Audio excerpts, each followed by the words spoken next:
So I put my lip gloss on. Whoop! I wanted to talk about, I'm going to meet this doctor. I have not met the doctor. I met his hygienist.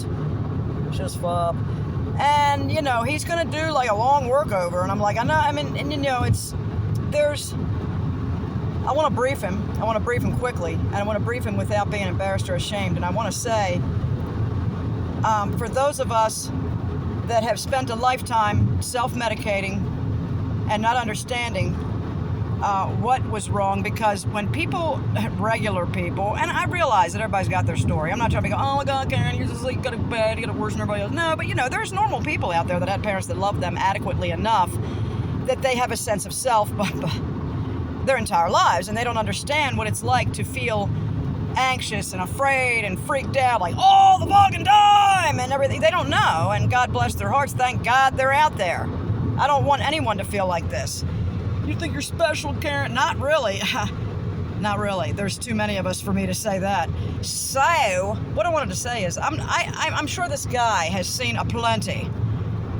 I'm not going to sugarcoat it. I'm going to go, look, man, I got C-PTSD, self-medicate my whole life with basically marijuana and at times alcohol. And at the end of my life, the last portion of my life was alcohol and marijuana. But the thing about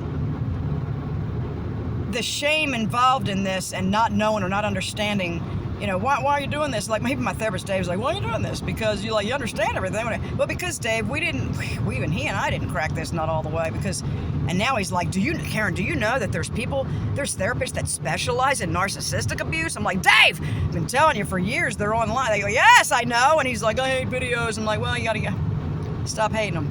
But, yes, I'm just going to brief him real quick and be like, look, instead of being ashamed of ourselves, especially adopted people, because adopted people apparently have, of course, I don't know how accurate is the stats. The stats are, you are 4 times more likely to commit suicide if you're adopted than if you're not.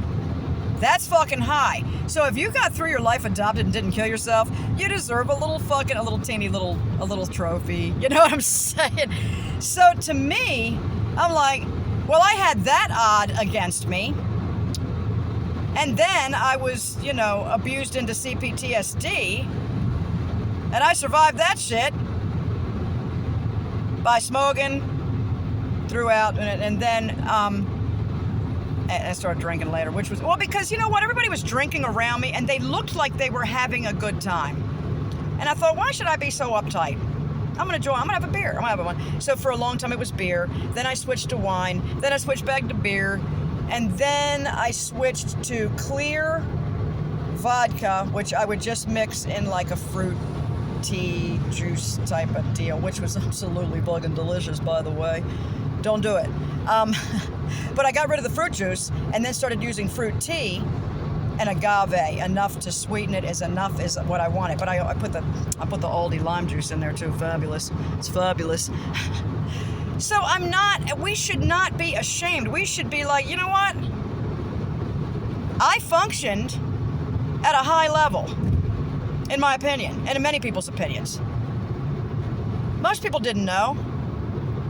They're just like, Karen, you got everything going, everything. So I wasn't laying in the road with needles hanging out of my arms, but I was highly functional. Sometimes. Well, in those wine days, I'll tell you what, wine will put a fucking hit on you. Those were my most dysfunctional days, was wine. Red wine. But I'm saying to myself, sure, I wish I would have found out all this information and be able to do. But, when you are raising children for a long, extended period of time, you can't think about yourself, especially when your last child is autistic-ish and you've got all kinds of problems. I was 100% focused on what can I do to make it so this kid is not institutionalized the rest of his life. I mean, it was fucking terrifying. You better believe I drank my way through that shit.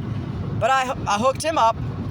He was in all kinds of physical therapy, and he was in all kinds of fresh food and herbs. And man, we was throwing money every which way but loose at this kid, trying to make him better. And it worked to a large degree. So I'm really proud of that. You can't do it all. And I didn't have all the information, and I was still living within a narcissistic family dynamic in my head. And I think my children expected me to just shut up, Mom, nobody cares. But they didn't really understand it. They did not understand the amount of disrespect that I was receiving through the narrative, the false narrative about me. They couldn't. So they just wanted me to hush and be happy. They wanted me to be happy inside of the narrative. It wasn't going to happen. I'm not going to be happy inside the narrative. It's never going to happen. Anyway, I've rejected the narrative, and I've moved down there, and it's taken me this long to get my shit together. I'm not even all the way there, but without ozone, I don't think I could have done it. So I'm going to all hail to the ozone, and that's pretty much it. All hail to the ozone for uncovering the last bit of funk over my thought processes and breaking up that sinus infection that I didn't think could ever be broken up, because I think that was part of my dismay. I'm like, I'll never be able to get rid of this. I'm just going to keep on going. And it was just, man, once that thing broke up and turned into salt water and freaking fell down the back of my neck, and I was like, ugh, and the wheezing in the chest, it gave me a hope and a drive and more oxygen in my system to be able to feel stronger against these addictions. And I'm gonna tell you something, this week was absolutely farked in every way. I was miserable I was like, I didn't know what I was gonna do or how long it was gonna last or if it was gonna pass. And I kept telling myself, I'm herxing. And I wanted to move around to get my lymph system moving, but I couldn't do it. And I do think I allowed myself to get a little dehydrated, which prolonged it. But I popped up. Look, I popped up out of it, and I'm really proud of myself, and I got to be proud of myself for A, being alive, and B, pursuing the answers. And pursue. Then I would take a break and just drink my drink and smoke my little weed, just keep on lolly. I'm on my own now. I don't have to take care of anybody, well, except Lenny, and he's a lot to take care of, but he takes care of me. And that's what happened. So those of you out there with C-PTSD, and you can't understand why you loathe yourself, or you can't stand up for yourself, or you don't even know who the fuck you is, keep pressing. You're somebody. Your personality was made up. It was suppressed. And as it was supposed to develop as a child, all you did was develop coping mechanisms and strategies to deal with your parents or whoever was being mentally abusive, emotionally abusive. You develop strategies rather than a personality. And now we have to kind of revamp that. I've realized now that I fawn everywhere I go. I hate myself for that, but let's not get too on the self-hate too much. I fawn, and part of it was the churchianity. It was telling me, smile at everybody, you gotta smile, you gotta make everybody feel happy, you just gotta spread the joy just gotta be, because you just smile, it could change somebody's day. So that was part of it. But I don't know what the other parts are. So it must stop. I need to go in and be able to conduct a business transaction without fawning. Can we do that? I've done it, and it feels uncomfortable. But I'm a little bit better at it. It's like, don't talk. You can smile. You can say hi. You can change your money or whatever, and thank you. Practice. Practice not trying to entertain whoever it is in front of you that you don't even know.